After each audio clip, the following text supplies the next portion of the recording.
Hello everyone, hope you're doing well. Welcome to another video as part of the Monday Markets series, brought to you by FTX. As always, get the mobile app if you haven't already. What are you doing? Get it to support us and support them because they support the show. Portfolio tracking, mobile trading, spot trading, no liquidations, all you could want. Go check it out. So for the time being, we are now in the post-merge era for the market. One of the main driving forces for speculation was that ETH would migrate over to proof of stake.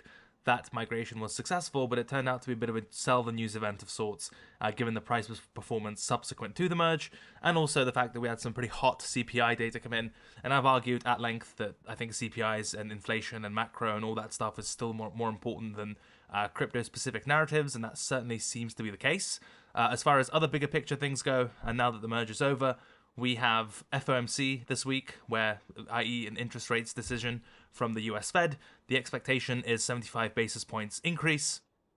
If it goes above that and it's the increase by 100 points, I think that'll be very bearish for markets. As far as 75 basis points increase, if it's in line with expectations, we might get a small move up simply because there's no negative shock. But bigger picture, there's nothing bullish about the Fed being so heavy-handed in raising rates and fighting inflation. That's generally not good for assets, or risk assets, so to speak. So bigger picture macro, I think there was an expectation that we might get, as we discussed last week, a good week in crypto. We have the merge, we have Bitcoin looking decent for the first time in a while. If we got a soft inflation number, that would also inform this upcoming this upcoming FOMC for maybe a less aggressive hike. And then, you kind of have a Goldilocks scenario where crypto looks good, inflation looks topped, and everything moons. That's not what we're faced with. Instead, what we have is inflation still looks hot, Fed is still heavy-handed, and now we don't have the merge either to keep us guessing and speculating. And so stuff is back at its range low.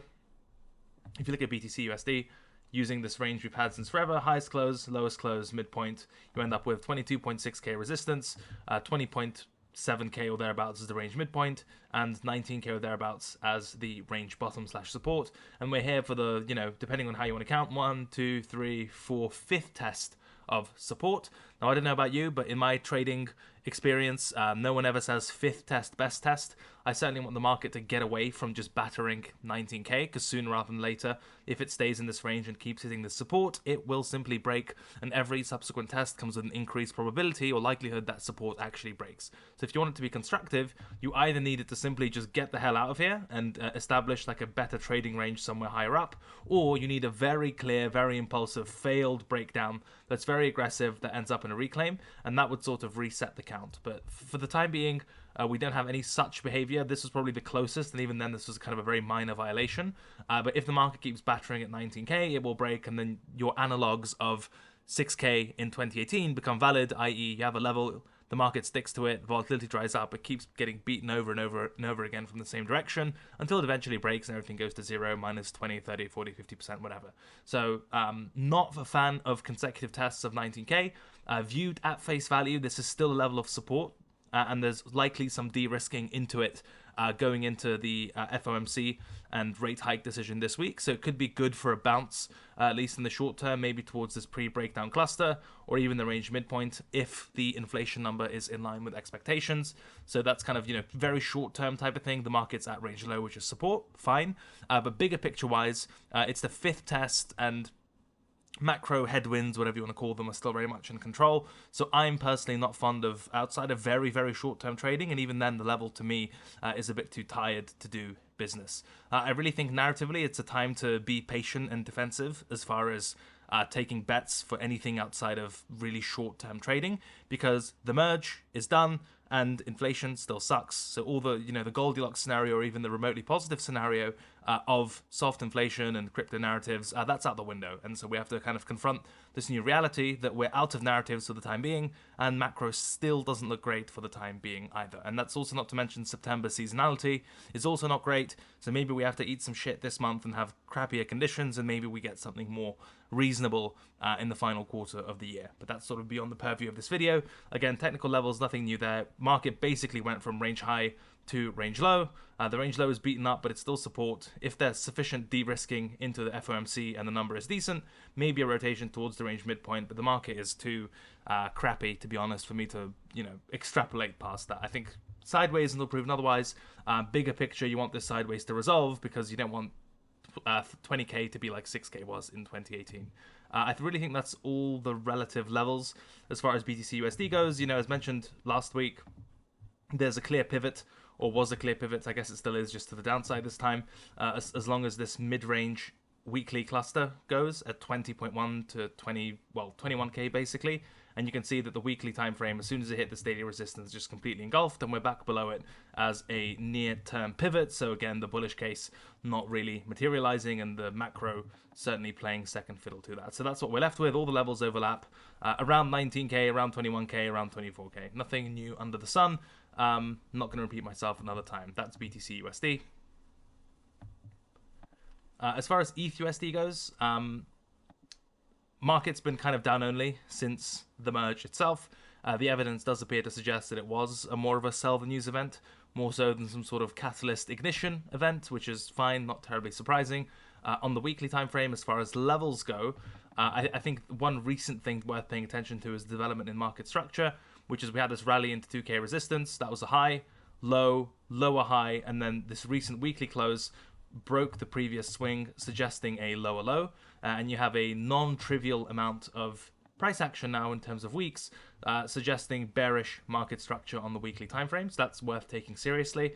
So the weekly is, you know, lower highs and lower lows for the time being, and that's coming off of a high time frame level of resistance. So still looking very downtrendy. As far as where is support, I've seen some arguments made around just 1400 in general because it's previous cycles level, and I don't disagree with that.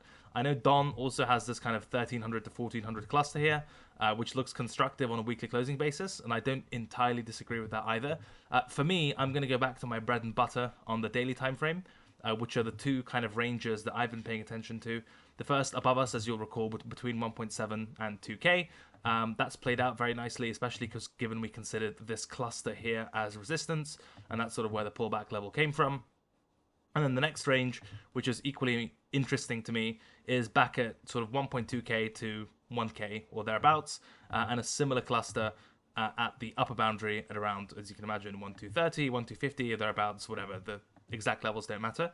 So for me, the market, even though it's kind of a perfect wick type of retest as far as this range goes in terms of where the market is right now, it's still sort of structurally in no man's land. You can see that the market really enjoyed trading in this previous range as far as just, you know, printing candle bodies there. I would be quite surprised if it completely ignored this daily range and just gave you a wick and then traded other levels for the most part. This does look on its face kind of breakdowny, as you can tell by the price action at around 1400. I'm cognizant that there is a kind of very interim lower time frame cluster at 1350s on the daily time frame here, which could act as some sort of short-term support resistance pivot. But bigger picture, the areas where I want to do business, the first one has been very good, between 1.7 and 2k, and I'm happy to kind of sit through the churn between this 1.3 and 1.4 range for the market to sort itself out, if it means that I get to trade the much clearer levels at 1 to 1.2k here. So in terms of where the ETH is right now, it looks a bit breakdowny. You could make a case for weekly support. There is some daily structure here around 1340s, 1300s, and, you know, some overhead structure at 1400s. That's kind of a very tight band of price action between basically 1.3 and 1.4. If you want to scalp or day trade or short-term trade that, all of that is reasonable. But for me, the bigger picture swings must originate from these existing daily ranges. This one was really good, and I expect, or certainly hope, in terms of getting orders filled and being able to trade good levels, that we get a chance to poke a stick at 1 to 1.2k, given how clear that structure is and just how important it was before this entire merge rally started. So that's ETH, arguably no man's land. I mean, yeah, there is some daily structure. If you want to poke at it, fine, but it hasn't reached the best levels yet, and I'll have stronger views if and when it does. Not much to add on the S&P bigger picture front. As you'll recall, the monthly and weekly charts on these things have been rather good, and except the charts themselves are rather not good. Specifically, if we look at the monthly structure we have left on the S&P, no secret there that the market reached monthly support, bounced, hit monthly resistance, bounced, and is now creeping back towards monthly support. Arguably, this could provide a secondary bounce or do something else. The hyper bull case, realistically, is that the market bottoms somewhere within this consolidation, and maybe at the most extreme you get a failed breakdown at this 3700 monthly support before eventually reclaiming, and that's your consolidation.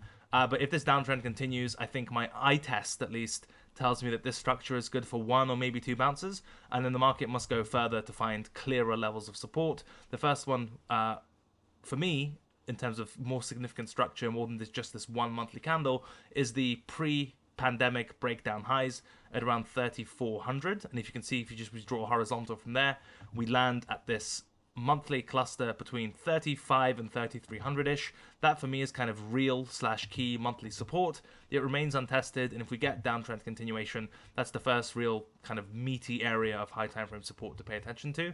And there is also weekly confluence there, no doubt.